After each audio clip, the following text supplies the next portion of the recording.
We have your full set list and some interesting choices out here for 25ths. Make sure you guys smash the living crap out of that subscribe button so you guys don't miss out on more awesome content. Remember, check out our friends over at Kong's Cards. Use discount code MCO40. They are going to have pre-sales up for this stuff, actually, starting now. So I'll leave a link down below so you can grab yours now. Now, Dual Daddy has the Valiant Smashers, or what info we actually have out here available. Now remember, the set does drop on 11/15. So close, but yet still so far away. And it is $4.49 a pack. And, you know, for this being a 60 card set, there's some very, very interesting choices for what Konami was really looking at doing out here. Now, starting things off up here, you do effectively see the Memento Dragon listed as a collector's rare and an ultra rare. And it says 25th, but we'll talk more about that here in a little bit. We did see that the Seahorse ended up as a super rare. The Dark Knight ended up as an ultra rare, or excuse me, a collector's rare and a super rare. Interesting choice there. And then the Dark Angel also ended up as an ultra rare, which will probably end up being a collector's rare later on in the set's life. And then the Memento Maze ended up as a super rare, which is interesting. They destroyed the field spell by making it a rare, but interesting choice. And then you remember we did talk about the reprints for Terraforming, Supply Squad, TC Boo. Hilarious. And then Primera ended up being an ultra. Same thing with the Power of Trudea. And Emmet also is an ultra rare. Wow. And Emblem are all ultras. I feel bad for the wallets. I actually didn't realize that Emmet was an ultra too. That, I thought it was going to be like maybe 10, 11 ultras, but that's terrible. I'm getting flashbacks to Vanquish Soul. And keep in mind that Legatia also is listed as a 25th and an ultra rare. Huh. Interesting. And then, of course, don't forget Stand Up Centurion. Also, it's evidently listed as a collector's rare too, which is actually kind of cool.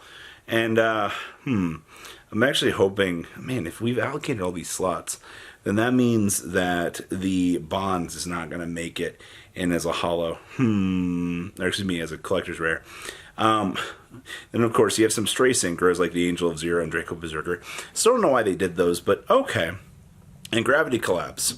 That would have made one interesting collector's rare. And of course, the Valmonica sisters, one making it in as collector's rare. It wouldn't make sense for the other one not to have that collector's rare slot. You know what I mean? Like, if you're making both sisters, you have to keep some sort of, you know, straightforwardness, at least in terms of keeping the slots the same, because when you start making only one of them, you got to keep them in pairs to keep them even. Now we shift on over here. Guess what? Both of the Valmonica power cards, the Field Spell and the Skeletia, are both ultra rares. I would not be surprised to see Skeletia make it into a collector's rare slot. I repeat, I would not be surprised to see Skeletia making it in as an ultra rare slot. Now, the other Valmonica stuff all is super rare, which I don't really have a problem with. It's just, it feels like it kind of misses the mark. Also, the Ghost Sister being in here with the potential to not be something upgraded. A lot of these, I'm just going to be up forward and honest with you. These reprint slots are a lot to be desired, especially with like the Mech Lords, the Abominable Unchained. Like, why did we have to fit the Abominable Unchained in here? You know, like Imperial Custom and a Apostle, I would have been cool with like some sort of upgrades somewhere along the way. Like, that would have been nice. I mean, you even tossed Foolish Burial in here as well. Like, an upgrade. Well, I'm not even gonna really call it upgrade. You know, a collector's rare Foolish Burial, I think, would have made people a little bit happier, but like, you're looking at this and you're like, oh boy, there's potential for a Valhalla collector's rare for what's missing off of what's listed. Especially, you know, with the Honest and stuff. I mean, at least Unchained players, you can keep your fingers crossed because Abominable could end up as a collector's rare slot. You know, it's all of these different rares and things, but I don't think that's going to happen, especially when you're looking at a set like this and the choices that Konami has kind of made here.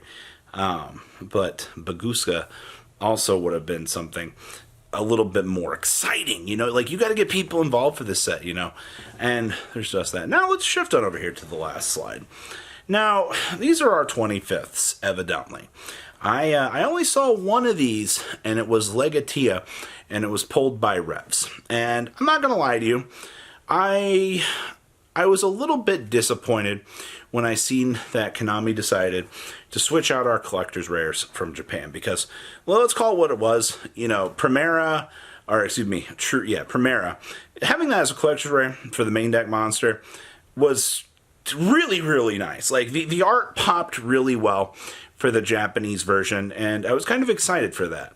Not so much for Valmonica, and not so much for, you know, Memento, but I mean, the OCG side of Memento chose to go with, what was it, the Angel, the Searcher.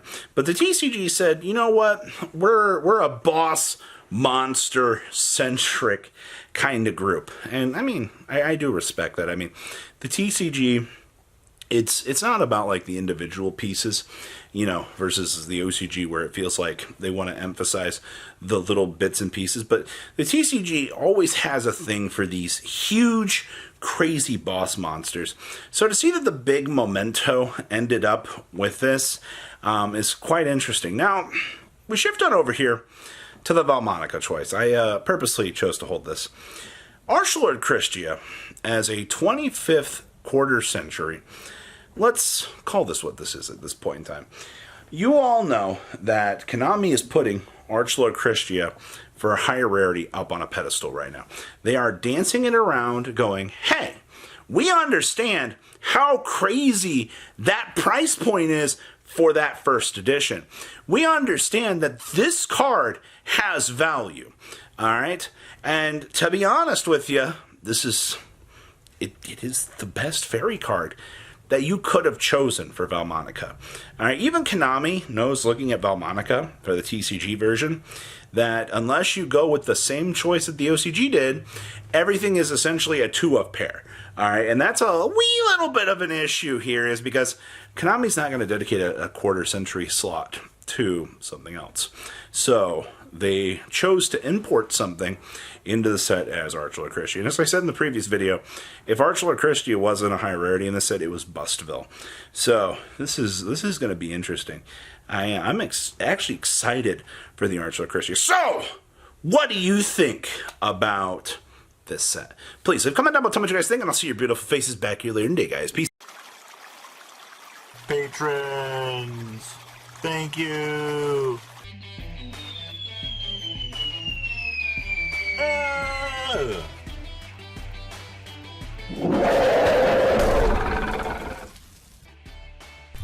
Thank you so much for watching. Check out these other videos.